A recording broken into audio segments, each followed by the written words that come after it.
नमस्कार, मैं सत्यजीत सिंह पुनः आपका स्वागत अपने इस चैनल सत्यजीत लॉ में करता हूं। हम लोगों का जो विषय है, आज हम लोगों का ट्यूसडे दिन है और जैसा कि हम लोगों ने लास्ट वीक से शुरू किया था, एविडेंस की क्लासेस हम लोगों ने ट्यूसडे को शुरू की थी। आज हम लोगों की थर्ड क्लास है एविडेंस की। पहला जो मैंने आपको इंडेक्सिंग ड्रॉ करवाया था, नेक्स्ट में मैंने आपको एविडेंस लास्ट क्लास में जो थोड़ा शुरू किया था, और आज हम लोग एविडेंस की शुरुआत और आगे नेक्स्ट क्लास देख रहे हैं। तो अभी तक जो हम लोगों ने देखा भारतीय साक्ष्य अधिनियम को, तो एक बेसिकली पहले हम लोग जो हमारा पढ़ने का तरीका रहेगा वो ऐसा ही रहेगा कि पहले पूरे एक्ट को हम लोग समझने की कोशिश करेंगे।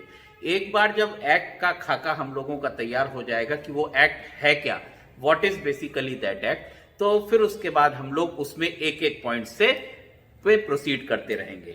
तो चलिए, जैसा कि हम लोग जानते हैं, जो एविडेंस एक्ट है वो एविडेंसेस, साक्ष्य से संबंधित एक्ट है। और ये शुरू कैसे होता है, अंत कैसे होता है, ये हम लोग पहले देखते हैं। तो अगर आप देखिए तो एविडेंस वर्ड एविडियर से लिया गया है, जिसका मतलब होता है टू ब्रिंग क्लैरिटी, सफाई लेकर के आना। तो अगर देखें तो स्टार्ट जो ये एक्ट होता है वो फैक्ट इन इशू से स्टार्ट होता है। This act starts with fact in issue, विवाद्य तथ्य से ये एक्ट की स्टार्टिंग होती है, एविडेंस एक्ट की। और ये खत्म कहां पर होता है जाकर के, ये होता है वही फैक्ट जो विवाद्यक थे, फैक्ट इन इशू थे, वो जब ड्यूली प्रूव हो जाए, प्रूव फैक्ट्स। तो हम लोग देखते हैं कि जो चीज विवाद्यक तथ्यों के साथ में शुरू हुई, जब शुरुआत हुई तो हमारे पास में कुछ तथ्य आए, उन तथ्यों को तब वो प्रूव्ड नहीं थे, उनको प्रूव करने के ही कार्य से शुरू होता है। और जब वो ड्यूली प्रूव्ड हो जाते हैं तो ये एविडेंस एक्ट एंड कर जाता है। और जैसा कि हम लोगों ने देखा था, 167 सेक्शंस होते हैं एविडेंस एक्ट में, तो सेक्शन 165 में जाकर के ये एंड होता है। और साथ ही आप देखिए सेक्शन 5 में दिया गया है कि evidence will be given of fact in issue and relevant fact. तो इसकी शुरुआत होती है फैक्ट इन इशू के साथ में, विवाद्यक तथ्यों के साथ में इसकी शुरुआत होती है, और ड्यूली प्रूव्ड फैक्ट, साबित तथ्यों के साथ में इसका अंत होता है। अब लॉ, एविडेंस लॉ को लॉ ऑफ फैक्ट्स भी कहा जाता है। लॉ ऑफ फैक्ट्स, तथ्यों का कानून भी कहा जाता है। ये ऐसा क्यों कहा जाता है? क्योंकि आप देखिए दो शब्द हैं, लॉ ऑफ फैक्ट्स। अब कुछ नहीं, केवल फैक्ट्स जो तथ्य हैं प्लस लॉ, यही जो है डिसीजन ऑफ द कोर्ट होते हैं। जो फैक्ट्स और उसके साथ में लॉ, यही डिसीजन देते हैं। इसीलिए इसको लॉ ऑफ फैक्ट्स भी कहा जाता है। तो ये दो चीजें हमने स्टार्टिंग की देखी। उसके बाद हम लोग नेक्स्ट एक इंपॉर्टेंट पॉइंट डिस्कस करते हैं कि एविडेंस एक्ट के गोल्डन रूल्स हैं क्या। भाई, हर जो सुनहरे नियम हैं जो पूरे एक्ट को डिफाइन कर रहे हैं, प्लेस कर रहे हैं, वो हैं क्या। तो हम लोग यहां पे देखेंगे एविडेंस एक्ट में 3 गोल्डन रूल्स हैं। There are 3 golden rules in evidence act. तो वो कौन कौन से 3 गोल्डन रूल्स हैं? तो पहला आप देखिए, पहला है इन ऑल केसेस, सभी मामलों में सबसे बढ़िया साक्ष्य दिया जाएगा। Best evidence must be given. देखिए इसको, पहला जो आपका जो गोल्डन रूल है वो है in all cases best evidence must be given, must be given. अब देखिए हर मामले में सबसे अच्छा साक्ष्य दिया जाएगा।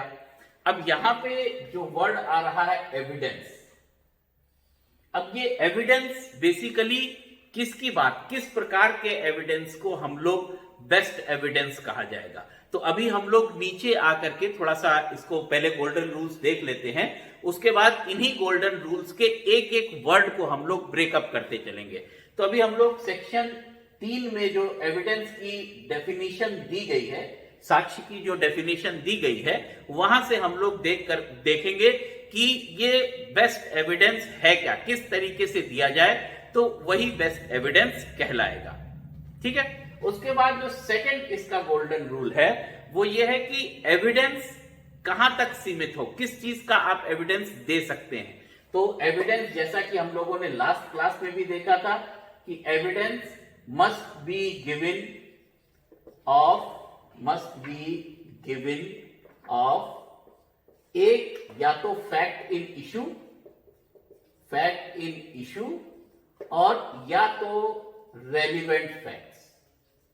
दो चीजों का हम लोग एविडेंस दे सकते हैं, दो चीजों का साक्ष्य दे सकते हैं, या तो विवादित तथ्यों का और या फिर सुसंगत तथ्यों का, और किसी का नहीं देंगे।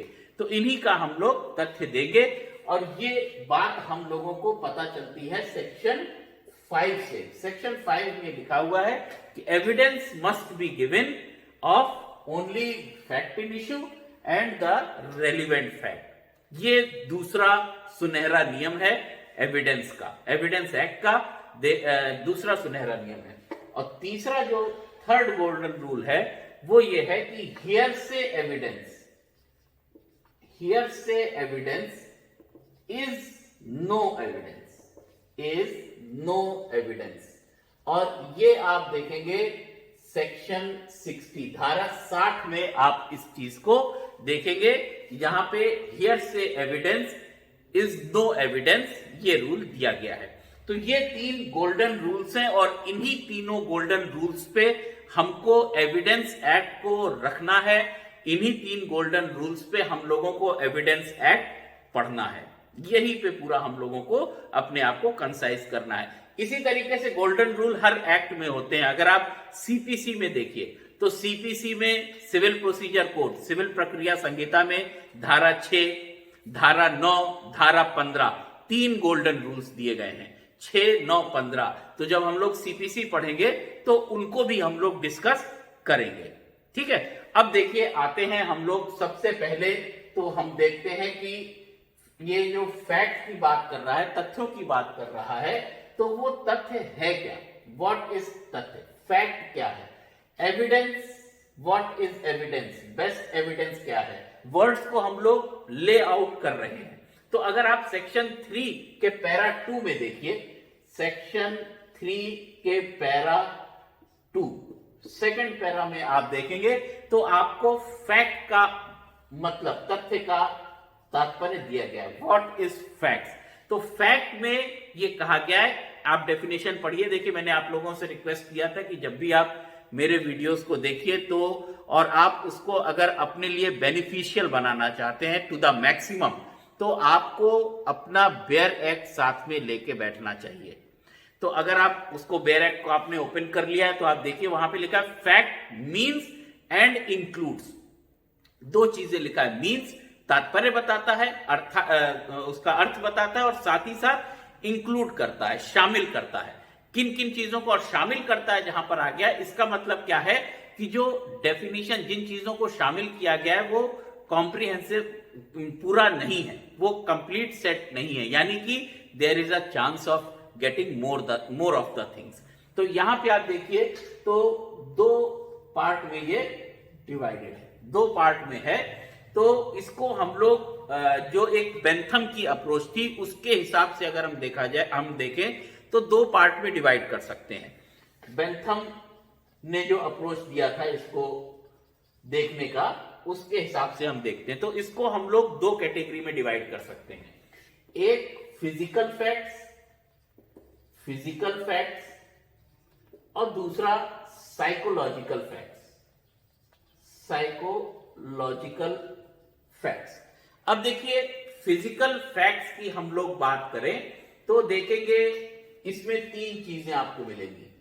फिजिकल फैक्ट्स मतलब फैक्ट मीन्स एंड इंक्लूड्स, क्या शामिल कर रहा है? आप लोग अपने डेफिनेशन में देखिएगा,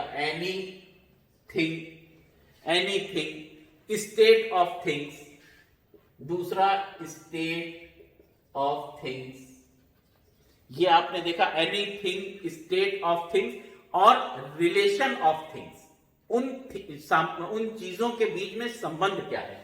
तीसरा रिलेशन ऑफ थिंग्स। तो ये 3 चीज हम लोग देख रहे हैं ये फिजिकल फैक्ट्स में है, जो कि ये तीनों चीज वो जो कि सेंस के द्वारा, सेंसेस के द्वारा परसीव की जा सके, which can be perceived by the senses, senses can perceive. कोई चीज, कोई वस्तु, स्टेट ऑफ थिंग्स, उनकी दशा, उनके बीच का संबंध, जिनको कि सेंसेस आपके परसीव कर सके, उसको ग्राफ कर सके, उन्हीं वही जो है फिजिकल फैक्ट्स। ये कैटेगरी फिजिकल फैक्ट्स की बनाई गई। दूसरी जो कैटेगरी बनाई गई वो बनाई गई साइकोलॉजिकल फैक्ट की। और साइकोलॉजिकल फैक्ट में क्या शामिल किया गया? Any mental condition, any mental condition, वो मेंटल कंडीशन जिसको कि कोर्ट अपने संज्ञान में ले सकती है। और ये जो प्रिस्क्राइब बाय सेंसेस, जो इंद्रियां जिसको ग्राह्य कर सकती हैं। तो ये हो गया एक अप्रोच फैक्ट्स का। अब देखिए नेक्स्ट जो चीज यहां पर आ रही है वो आ रही है फैक्ट इन इशू और रेलिवेंट। अब देखिए व्हाट इज रेलिवेंट, रेलिवेंट क्या है, इसको जानने से पहले हम लोग देखते हैं एविडेंस को। एविडेंस जब हम लोग देखेंगे तो अगर एविडेंस देखते हैं हम लोग तो एविडेंस को अगर आप देखिए तो पैरा 6 में एविडेंस दिया गया है, सेक्शन 3 के पैरा 6 में, पैरा 6 में एविडेंस। और देखिए यहां पर जो एविडेंस को दिया गया है, डिफाइन किया गया है, यहां पर भी वही लिखा गया है, मीन्स एंड इंक्लूड्स। अब इसको दो, यहां पे evidence which is the best evidence, वही ये चीज यहां पे दो चीजें हम लोग डिराइव कर सकते हैं। तो पहला तो हम लोग देखेंगे कि ऑल स्टेटमेंट्स अंडर इंक्वायरी, जो भी स्टेटमेंट्स आप इंक्वायरी में दे रहे हैं, ऑल स्टेटमेंट्स, तो आप स्टेटमेंट्स जो दे रहे हैं ये किसकी बात हो गई? ये बात कर रहा है ओरल एविडेंस की। अब यहां पे एक चीज आप थोड़ा सा ध्यान दीजिए, बच्चे कई जगह कंफ्यूज होते हैं। There is a difference between oral evidence and hearsay evidence, दोनों में अंतर है। कई बच्चे कंफ्यूज करते हैं और फिर आगे दिक्कत होती है। तो इसलिए यहां पे क्लियर रखिए कि oral evidence and hearsay evidence both are different. तो एविडेंस क्या इंक्लूड कर रहा है? All statements which may be used in inquiry, these are called oral evidence, or all documents which can be inspected, all documents which can be inspected, ये documentary evidence,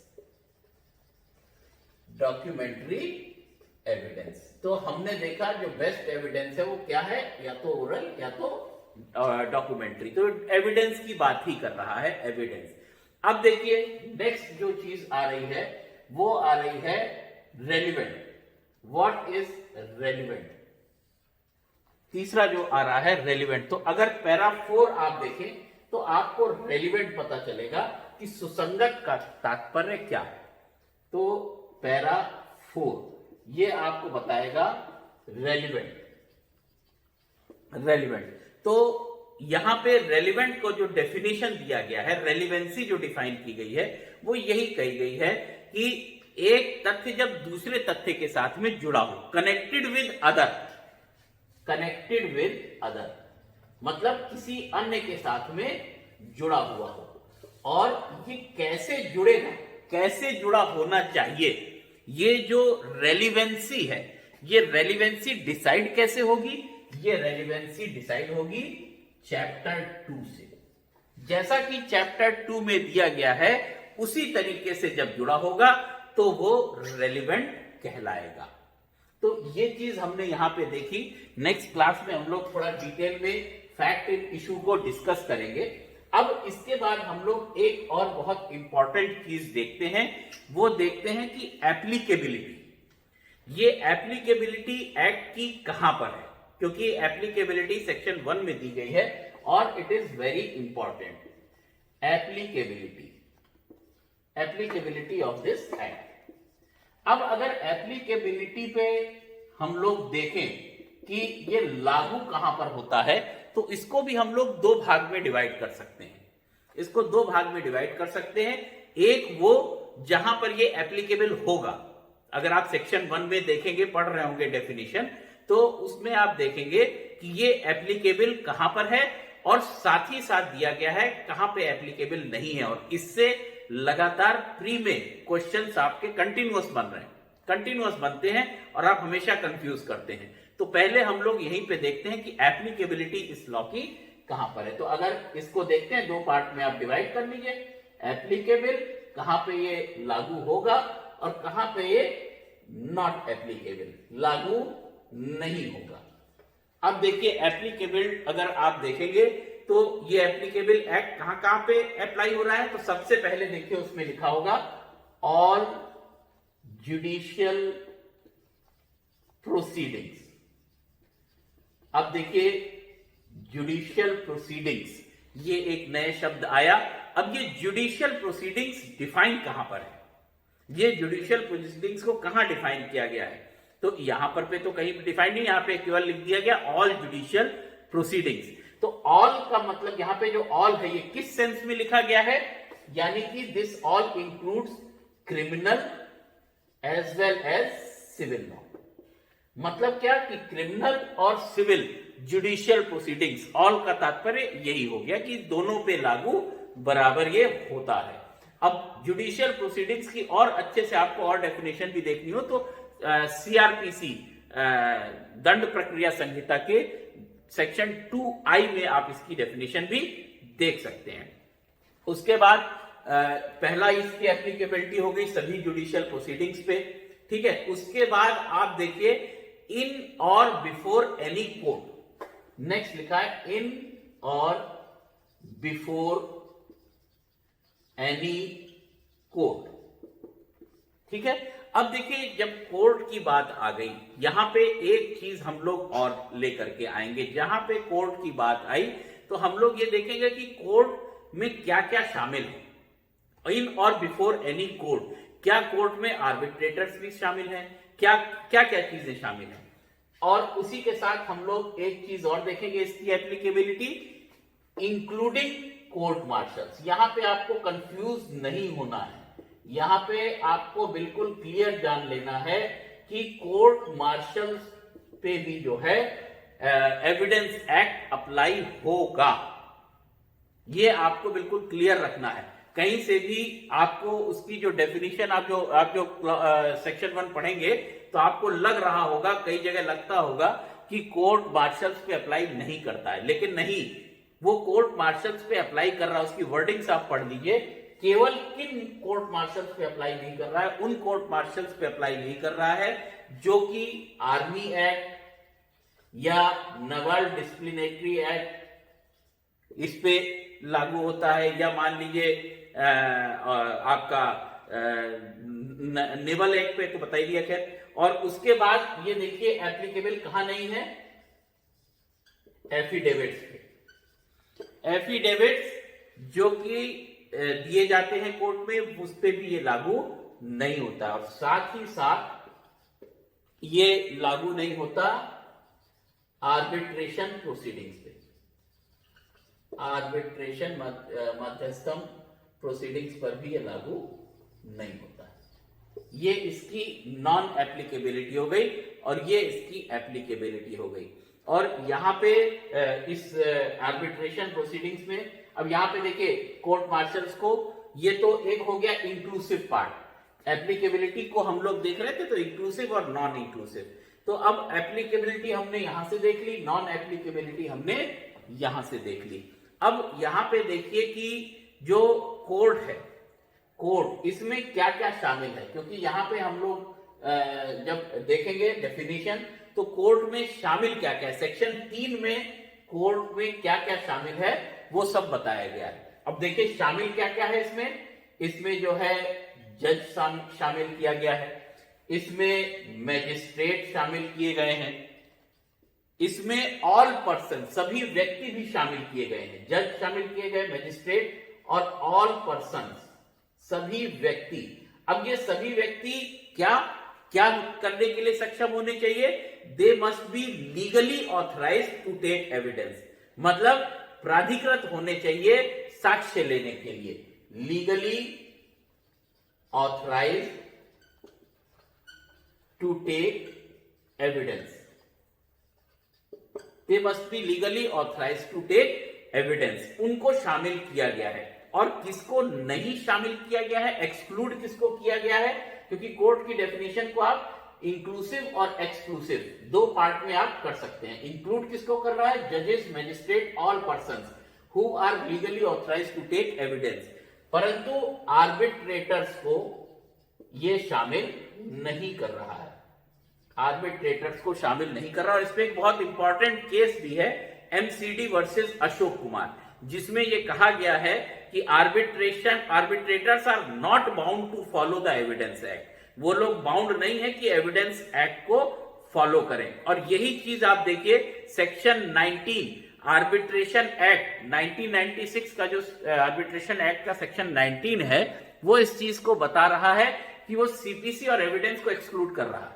तो इसलिए और यही चीज एमसीडी वर्सेस अशोक कुमार के मामले में भी कही गई कि arbitrators are not bound to follow the evidence, arbitrators के लिए जरूरी नहीं कि वो साक्ष्य को फॉलो करें, साक्ष्य के कानूनों को, साक्ष्य के नियमों को फॉलो करें, रूल्स को फॉलो करें, ये आवश्यक नहीं है। तो अब देखिए यहाँ पे एक हम लोगों का एक ब्रॉड डिवीजन आ गया, कोर्ट हमको पता चल गई सेक्शन 3 से, हम लोगों को यहाँ पे 3 गोल्डन रूल्स पता चल गए, लॉ ऑफ फैक्ट्स को क्यों कहा जाता है वो पता चल गया, और इसका कार्य क्या है, फैक्ट इन इश्यू से ड्यूली प्रूव्ड फैक्ट्स, यही इसका कार्य है। अब यहाँ पे एप्लीकेबिलिटी में हमने देख लिया, ये एप्लीकेबल कहां कहां पर है, क्रिमिनल और सिविल जुडिशियल प्रोसीडिंग्स पे एप्लीकेबल है, किसी भी कोर्ट के समक्ष एप्लीकेबल है।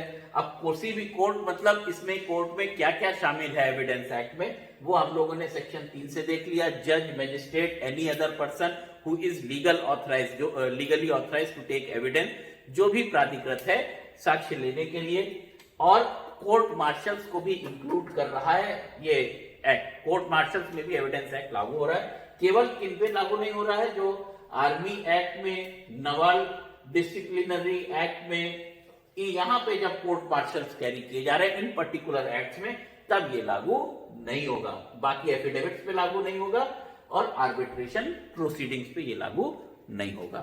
तो ये हम लोगों का एक इनिशियल जो हम लोगों ने पूरे एक्ट को जो स्टार्ट किया है। अब जो हम लोग नेक्स्ट जो हम लोगों की क्लास होगी उसमें हम लोग जो नेक्स्ट पॉइंट उठाएंगे वो यही देखेंगे कि ये एक्ट डील किस किस चीजों से कर रहा है, किन किन चीजों से ये एक्ट डील कर रहा है, ये हम लोग नेक्स्ट क्लास में देखेंगे। तो एविडेंस एक्ट हम लोग एपीओ और पीसीएसजे दोनों के लिए हम लोग साइमल्टेनियसली लेके चल रहे हैं ये, और फिर नेक्स्ट क्लास में, नेक्स्ट वीडियो में जो हम लोग की पीसीएसजे पे रहेगी वो सैटरडे को पड़ेगी, जिसमें हम लोग टीपीए डिस्कशन स्टार्ट कर दिया हम लोगों ने। टीपीए एक बहुत ही टेक्निकल एक्ट है और आप एक बार उसको समझेंगे तो फिर आपको क्लियर हो जाएगा, क्योंकि उसमें जो वर्ड्स हैं बहुत जम्बल्ड वर्ड्स दिए गए हैं उस बेयर एक्ट में।